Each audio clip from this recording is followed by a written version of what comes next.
കറണ്ടിന് complaint വന്നാൽ കമ്പിക്ക് മുകളിൽ നോക്കണം, കീഴെ നോക്കുക എന്നൊരു പരിപാടിയില്ല. 11 kV ഫീഡർ എർത്ത് ഫാൾട്ടിൽ ട്രിപ്പായതുകൊണ്ട് 200 മീറ്റർ ചുറ്റളവിലുള്ള എല്ലാ പോസ്റ്റിന് മുകളിലും കയറി നോക്കുകയാണ്.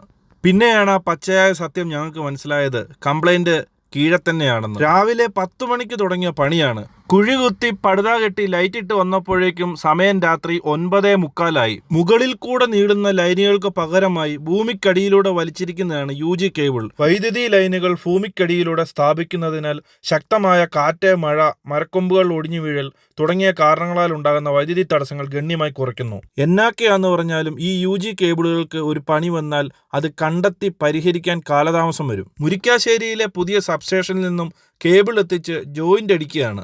നെടുങ്കണ്ടത്തു നിന്നും വണ്ടമേട് സബ്സ്റ്റേഷൻ വരെ 33 kV UG കേബിൾ വർക്കുകൾ നടക്കുകയാണ്.